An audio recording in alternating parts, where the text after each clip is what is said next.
Olá, estudantes do 6º ano! Nessa aula nós vamos falar sobre as pinturas em grandes dimensões. Prof. Rutineia, aqui com vocês, e o nosso querido intérprete, Luiz, aqui com a gente. Oi, Luiz! Vamos juntos? Então, vamos lá! Então, os objetivos da nossa aula hoje. Conhecer e analisar as pinturas em grandes dimensões, a partir da pré-história. Então, vamos nessa, né? Vamos falar um pouquinho dessas pinturas em grandes dimensões através da pré-história. Então, você já ouviu falar em alguma pintura em grandes dimensões? Já viu alguma pintura em grandes dimensões? Né?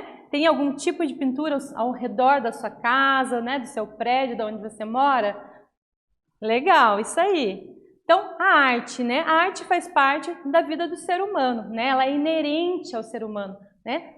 Nós precisamos da arte para sobreviver, né? Então, como expressamos nossas emoções, sentimentos, né? Há evidências de que o homem primitivo já utilizava em seu dia a dia e desde então a parede tem sido um suporte para a arte utilizada em todas as épocas. Podemos ter várias intenções, temas e materiais, né? Então, lá na pré-história, né, o homem já utilizava da arte para expressar suas emoções, os sentimentos, para agradecer os deuses, para se aproximar da caça, né, uma questão de sobrevivência, imitando ali a expressão corporal dos animais, registrando suas danças, suas caçadas, no suporte, por exemplo, das paredes das cavernas, né? Nós vamos falar sobre os suportes. Vocês sabem o que é isso? O que é o suporte na arte? Então, a professora já falou um deles aqui, né? A parede, né? Como os homens primitivos, eles utilizavam a parede das cavernas como suporte para fazer sua arte. Então, suporte é o que serve para sustentar a obra de arte. Pode ser uma tela, uma cerâmica, a parede, entre outros. Vamos ver como a parede tem sido um suporte para a arte através dos tempos, né? Então, olha só, né? Aqui exemplos aqui através das imagens, né? O suporte para a arte. Então, é o que sustenta a obra de arte. O nosso corpo pode ser também, né, um suporte para a arte, né? Através das tatuagens, piercings, né? Um suporte também artístico, né, para a arte. Assim como o muro, né, com os grafites que a gente vê aí pela rua, um muro é o suporte para a arte do grafite, né? Então, existem vários suportes e a gente vai falar um pouquinho deles. Então, as pinturas e desenhos feitos nas paredes das cavernas são chamados de arte rupestres. Elas representam, né, acontecimentos do cotidiano do homem primitivo, né? Então, na época das cavernas, eles representavam o que eles estavam vivenciando, né, no seu cotidiano, no seu dia a dia, nas paredes das cavernas, né, utilizando a parede da caverna como suporte, né? Então, vamos observar essa imagem, né, com animais pintados aqui. E interessante que eles utilizavam para isso tintas naturais. O que é isso? Tintas que eles achavam, encontravam na natureza, né? Então, por exemplo, sangue de animais, carvão, argila, né? E vários outros elementos que eles encontravam, flores, folhas, e utilizavam como tintas para suas obras de arte, para suas pinturas rupestres. Olha só, os pigmentos utilizados, né, nas pinturas rupestres eram retirados da natureza, né? Como a professora falou. Como carvão, argila de várias cores, minerais triturados, plantas, entre outros. Olha que bacana, né? Então, se a gente pensar, hoje tem várias, né, possibilidades de tinta, né? O spray, tinta acrílica, látex, né? Nessa época não, eram as tintas que eles retiravam da própria natureza, né? E olha que interessante, quanto tempo a gente tem aqui, a obra de arte, né? Está ali, inteirinha, né? Ela ultrapassou o tempo, então muito bacana isso. Na arte egípcia, você já deve ter ouvido falar sobre a arte egípcia, não é? Já ouviu falar na arte egípcia? Muito bem. Algumas características importantes dos egípcios que influenciaram na sua arte é que eles eram politeístas, ou seja, eles acreditavam em vários deuses, né? Outra crença importante era a existência da vida após a morte. Por isso embalsamavam, né, mumificavam os corpos. Eles também faziam arte em grandes dimensões. Nós vamos ver também exemplo da arte egípcia, né? Então, está ligado, né, a arte egípcia com os deuses, né, com a questão da vida após morte, né? Eles acreditavam muito nisso. Por isso a questão da mumificação, né? Porque eles preparavam esse corpo para o retorno, né? Para quando retornassem à vida. Então, por isso que eles embalsamavam. Então, as pinturas feitas nas paredes, né, das pirâmides detalhavam a vida dos faraós e seu entorno, registrando parte da história do Egito. Era uma arte produzida de forma padronizada e anônima, não dando espaço para a criatividade, pois o importante era a perfeita realização das técnicas executadas e não o estilo dos artistas, né? Então não tinha nome de qual artista fez aquela obra, né? Então, olha que legal ali um exemplo aqui do ladinho, né? Da cena da caça na tumba ali. Então a gente percebe sempre a importância, né? As figuras importantes, os faraós, né? Que eram os mais poderosos, sempre representados de formas maiores, né? Eles estavam sempre em destaques, assim como os deuses também.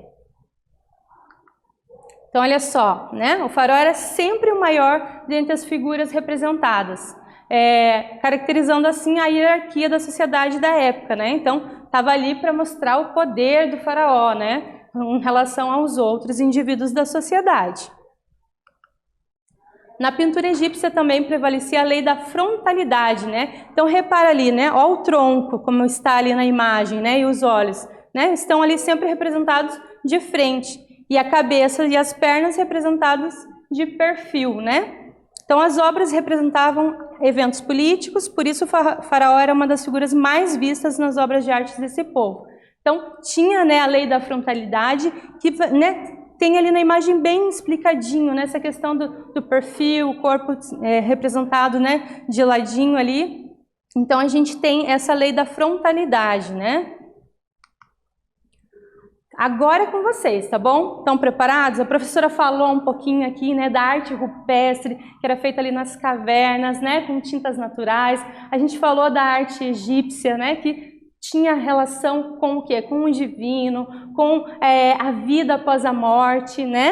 E que os artistas eram anônimos, né? Não tinha essa coisa de colocar o nome do artista na obra. Então agora vocês, tá bom? Então vocês vão criar um desenho com as características da arte egípcia, né? Utilizando a lei da frontalidade. Então repare aqui nas imagens, né? Para vocês criarem o desenho de vocês, tá bom? Então, boa criação, até daqui a pouquinho.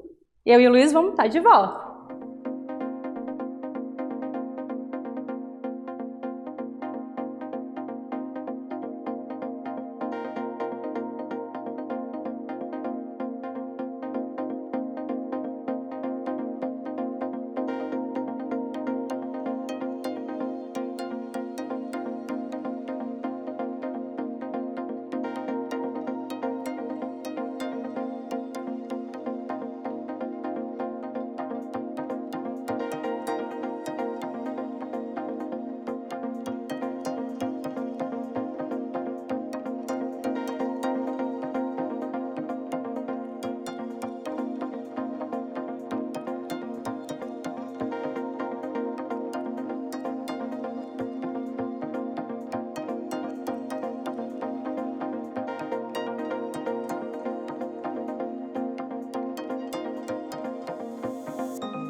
tenho certeza que vocês capricharam nesse desenho utilizando a lei da frontalidade, né? O que ela trabalha mesmo, né? Então a questão dos olhos, né? Sempre voltada aí para frente, aqui os ombros também, e perninhas e a cabeça, né? Para lateral, tá bom?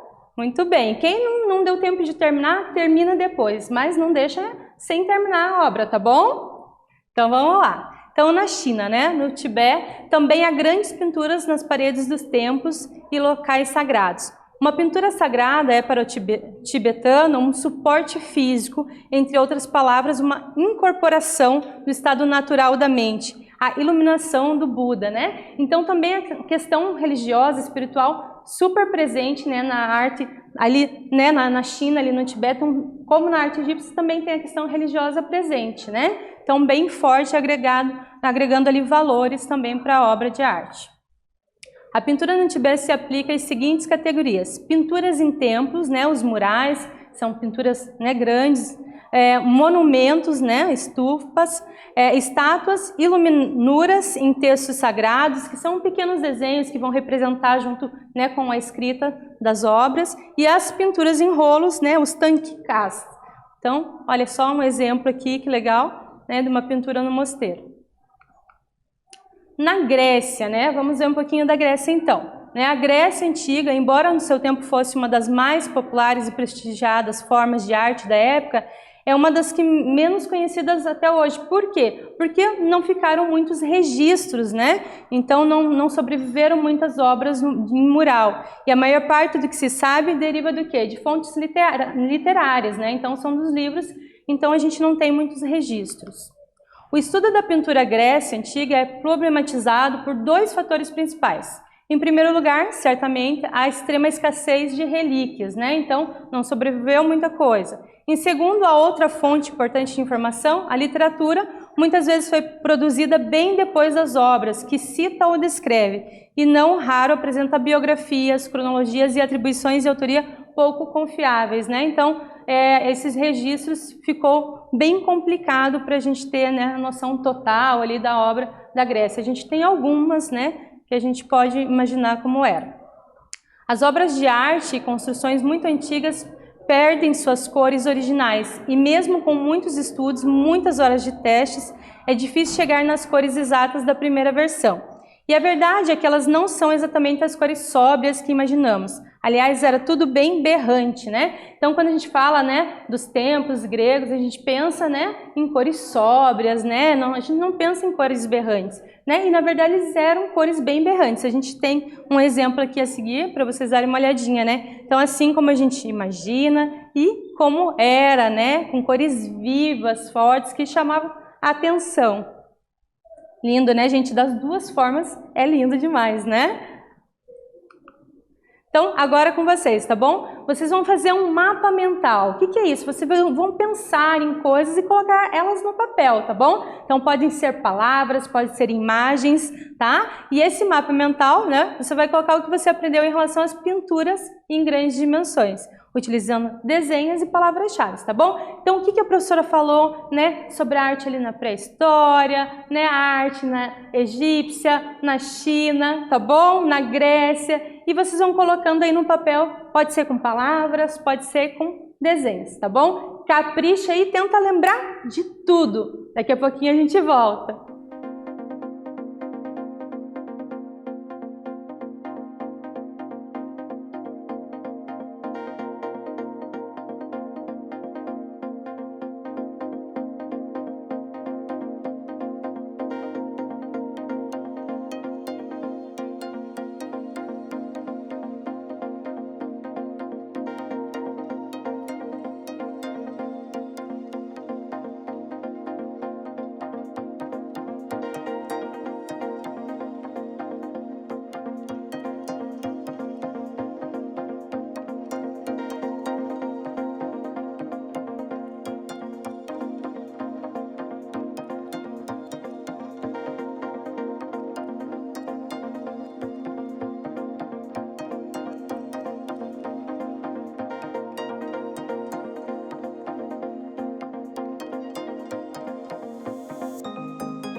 Vamos lá ao mapa mental.